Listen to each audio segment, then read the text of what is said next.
Hello, everyone, and welcome to Leaders in Payments podcast. I'm your host, Greg Myers. And as many of you know, embedded finance has quickly become one of the most important conversations in payments and fintech.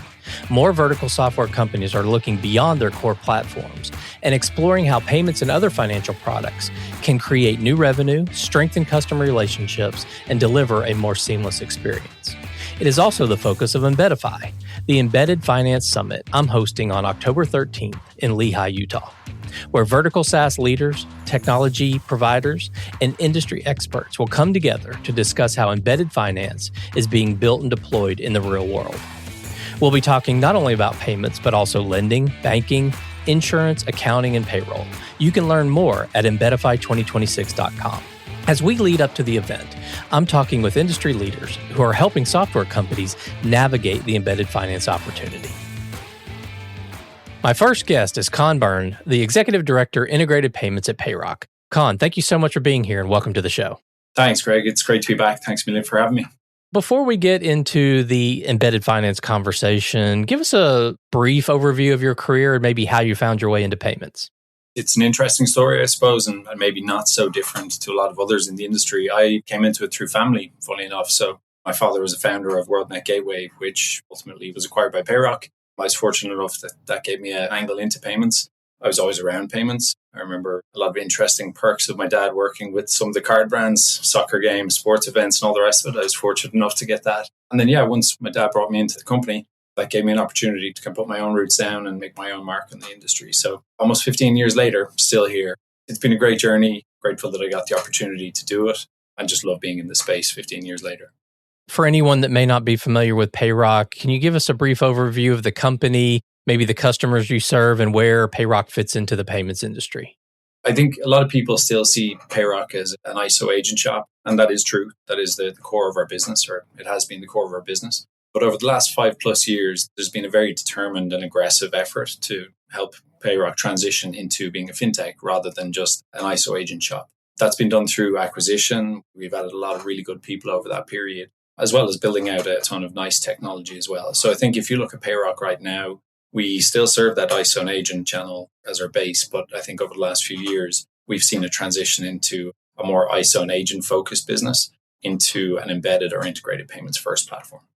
So when we kind of zoom out and you hear the term embedded finance, what does that mean to you today?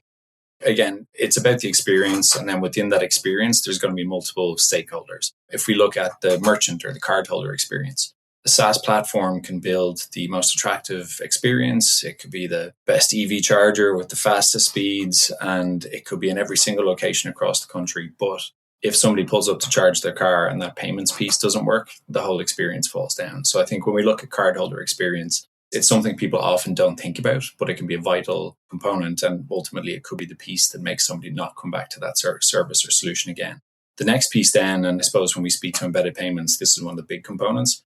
It's the developer experience. So how easy is it for the developer within any software platform or within any SaaS firm to actually integrate a certain platform or certain tools within a platform to their solution? And then ultimately, how can they make that experience, or how can they make those flows part of their own experience and customize them to deliver that end customer or cardholder experience? And then the last piece, and this is something that it's not always easy for a SaaS company to determine this last piece until they're actually working with a partner. And that's why it's one of the most difficult pieces. But at Payroc, it's one we focus on. It's the overall partnership experience. So how does the company that you're working with, how do they help you as a partner? Is there collaborative marketing efforts? If something goes wrong, are they there? Can you speak to the right people? Can you get decisions made quickly? Do they show you the roadmap? Do they say, hey, look, we understand this is where you are today. This is where we are. And this is where we expect we're going to be over the next few years. I think that transparency, that willing to partner, having dedicated people, having names you can go to, whether that's in a time of need or just to pick somebody's brain, I think that partner experience is key. So I think for me, they're ultimately the three components for embedded. What do you think is driving this increased interest from the vertical SaaS companies in owning more of this financial experience that you're talking about? I'd love to just say it's not money, but ultimately it probably is. It probably is money that drives it, but there's reasons for that. So if you look across SaaS verticals, you're going to see a lot of these where private equity has really picked up in the last few years. And if a private equity firm acquires or invests in a SaaS company, one of the biggest things they're going to want to see is, okay, how quickly can I make a return on my investment? Looking at somebody that has either an existing book of payments that they can monetize, or even better, potentially a customer base that they aren't monetizing, that's probably one of the quickest ways for a PE firm to start turning over and making money on their investment. I think one of the other parts, and again, this is more if you look at it from a developer or non-revenue focused side of things, if I'm a passionate technologist and I build a software platform, I want to own and I want to control as much of the experience as I possibly can. So outside the revenue, if I can actually work with a platform that allows me to control everything, it allows me to control the experience, it allows me to customize or white label, that allows me to deliver on that vision or on that dream that I have as a technologist. That's really a big piece of embedded payments. Why do you think embedded payments tends to always be the first financial product that these software companies add? It's probably the least daunting, I would think, because both the people designing and building these SaaS companies or scaling SaaS companies and their end customers, they use embedded payments or integrated payments on a daily basis throughout their life, whether that's at their phone, at a point of sale, at a kiosk. I think it's one of the embedded finance tools that people are just most familiar with. There's also a ton of different options and it's a really mature space. So it's very easy, especially with AI, to throw in your hopes and dreams and then it will come back with a few partners that make sense. And then once you get in there, again, it goes back to that developer experience. Most modern platforms like ours, we aim to make it as easy as possible to actually integrate and get you up and running as quickly as possible. That can be now in days instead of hours and weeks. So again, I think that's it. And then also with software companies, it's expensive. So it's expensive to build a platform. It's expensive to maintain a platform. If you can integrate payments quickly and start to monetize from day one, that means you've got some revenue coming in. It also allows you maybe to undercut. So if you have SaaS fees, you do not charge those SaaS fees, you know you're going to make up the rest on the payments processing side. And again, it becomes that valuable revenue stream pretty quick. I've read research, and I'm sure you have as well, that 75-80% of vertical SaaS companies have already embedded payments in some way, shape, or form. So that still leaves a big segment of the market that hasn't. So what signals tell a software company that they're ready to embed payments? It's a really good question. And maybe I'm a bit biased, but my feeling is if you have payments volume or if you have volume that could be payments volume, or if you have a client base that could allow you to monetize payments, any of those people should be integrating payments as soon as possible. And again, I think embedded payments or integrated payments, at this stage, there's so many different flavors to that. A simple referral integration. So you integrate, you refer leads across to your partner. You don't need to become a payments expert to do that. And you can start generating revenue straight away. So I think for me, it really is something where no matter what stage of the business you're at, whether you're a startup or you've been doing this for 15 years and just haven't done it yet, I would honestly think that everybody should be looking at this. And if it was me, it would take a very, very good reason to not look at integrated payments or embedded payments of some flavor. So I know you're out there having conversations every day with these vertical SaaS companies. Can you walk us through how a software company's payment strategy typically evolves over time? It's one of these things where sometimes people can overthink it and they may try to get too aggressive from the start and take on too much. And again, that becomes the juice is not worth the squeeze. I think for me, the most successful integrated partners that we see, these are the ones that really think about it and they actually plan for the future. So whether they're a small startup that's looking 5 years ahead, it's kind of a growth phase ISV that's got some kind of experience and they're really looking to nail it over the next few years. The most successful partners are the ones that look at where they're at, they look at where their customers are at, and they try to plan for the future and they try to build with the partner that will be able to help them as they expand. What do you think that vertical SaaS companies should look for in an embedded payments partner? I know you mentioned that as one of the three important things is kind of who and how you partner. So what should they be looking for in a good embedded payments partner? Yeah, and I think going back to some of those things, it's the overall experience to actually integrate with the platform, but it's also that partnership approach and transparency. So I just mentioned there that the most successful partners are the ones that understand where they are at today, where they need to go, and also where their payments partners and any fintech partner, honestly, where they are today and what their roadmap looks like. So trying to think beyond, oh, wow, these guys promised me a rate that looks absolutely amazing. That's not the be all and end all. Rates are important. If you're trying to monetize, that's great. But you do need to think about those other components. And again, not just for today. Don't get short-sighted by, okay, I just need this today. You need to think about what you need today. But ultimately, it's what you need in the next 2-3 years and how a partner can actually meet those needs. That's what actually makes an integrated payments or an embedded payments process an effective and successful one. I'm going to use an analogy here. It might be a bad one, but let's say the vertical SaaS company and the software partner, they have this marriage. They're now together. The integration has happened. The marriage has happened. What makes that relationship strong after the integration is already complete? I think what makes it strongest is that it's still there after. So if you integrate a platform, the partner you work with they're all over you through that initial process. They meet your needs. Maybe the developer experience is great. The whole go-to-market is great. But if that's it, if they leave you to your own devices with their platform and let you go and just do whatever it is in terms of your strategy, I think that's kind of a pain point that we see from some of the integrated partners we work with. It's one of these things where it's actually bearable for quite a while, but it gets to a point there where you actually need something specific from a partner and they're either non-existent or you're not even a blip on their radar. I think having a partner that understands your needs and understands really the verticals that you're operating in. And again, that's something we spend a lot of time focusing on, the verticals where our platform makes sense and where we can actually cater to partners. So understanding, am I the only player in this space? Are my needs completely different to this payments partner? As their roadmap changes, as their solution set changes, does it suit me? All of these things are going to lead to a more successful partnership. And I think one of the things that Payroc really focuses on, and this is across our ISO channel, our agent channel, direct channels, integrated channels, that partnership piece, I just can't state enough. The amount of times we've had partners where they just say, you don't know how good it is to be able to speak to somebody at the end of the phone when I need you. That human touch, that access to humans when needed. We don't think you always need to speak to a human. Most people don't want to speak to a human. That's what COVID taught us. But if you do need a human, there is a human there. You know who that person is and you can reach out to them as an escalation point or just in your general day-to-day. They're the key things for me, honestly, Greg. We've been talking about the ecosystem at a larger kind of view. Let's dive into what Payroc does specifically. So where does Payroc fit within the embedded payments ecosystem, specifically as we think about vertical SaaS? So I think for vertical SaaS, it's something that we really specialize in, and it's something that we've absolutely targeted over the last few years. So we tend to match our solutions with certain verticals where we know we can be successful and where we know that the tooling that we have and the systems we have can be effective. And then once we've kind of proven a model, we'll tend to look at complementary verticals and kind of move that way. So I think by doing that, it allows us to just be really focused in terms of building out the platform and making sure that we're meeting the needs of our partners.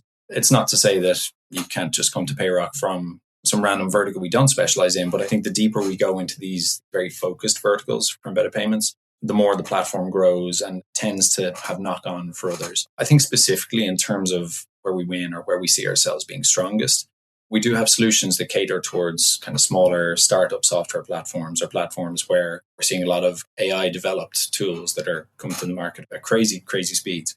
We've got solutions that can cater towards that. We've got a developer experience that is going to be fully automated and cater towards those partners and allow them to get through the process really quickly. But I think where we actually really focus and where we add the most benefit, it's those guys that are established, they've got an existing customer book, they may have outgrown the partner they're with today, or they may just be looking for a more flexible partnership structure or monetization structure.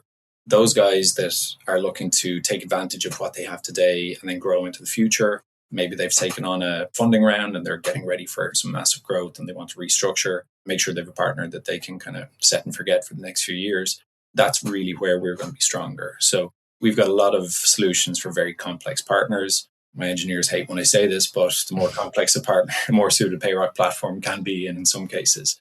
I think we've got kind of different solution sets or different packages that we can offer to partners of all shapes and sizes. But I think the more advanced our platform gets, the further up market we're going. And honestly, I think the better we are able to cater towards those kind of mid-tier and growing partners. Well, once one of these software companies has successfully embedded payments, and define that how you want is successfully, but once they've embedded payments, what do you think are the next financial products that are sort of that natural next product? I told you just before I got onto this, I was on a budget call, so I can define what a success looks like to my boss. Anyway, I think honestly, from a payment standpoint, once you go past payments, I think the most logical next step that we're seeing, and again, it's something we will be supporting, lending seems to go hand in hand. The fact that if you were to work through Payroc and Payroc Capital, we have access to the data for the merchants that have been boarded by a SaaS platform. So the ability for us to analyze that data and go, well, actually, yeah, you know what? 60% of your customer base could actually get a loan, and that loan could help them.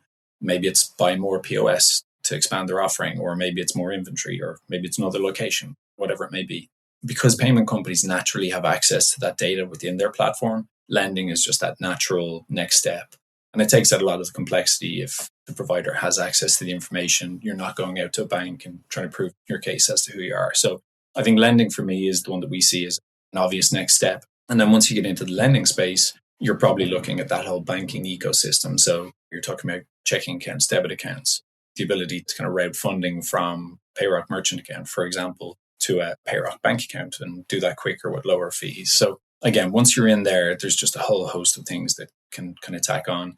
I think our goal and where we are right now with the first phases of our Payroc Capital program, we're pushing out the lending, we're going to push out some of the banking, and then it's also going to go into things like payroll and some of those add-on services. So for a POS provider, very quickly, our ecosystem kind of ticks a lot of those boxes, like I mentioned earlier about scaling and future-proofing.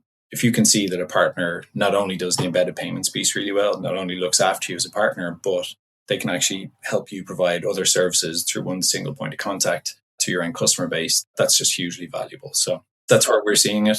Others in the market are doing it very similar. And so again, I'd expect that's what we're going to see over the next couple of years. Okay. Well, what do you think will separate, and we'll call them embedded finance winners, from those that struggle over the next few years? It's a good question. I think there's probably a couple of answers to this. I mentioned earlier that we're seeing a huge influx of AI-developed software platforms. So I think just naturally with that, there's going to be some winners and there's going to be people that win really big because they can build a platform that competes with the monsters in any given vertical overnight, almost, it feels like. And then there's going to be losers. There's going to be platforms where they get built, they look really good, they do all that's needed, but they just don't have that kind of expansion past a handful of locations or merchants. So we're going to see a hell of a lot of that around the AI space.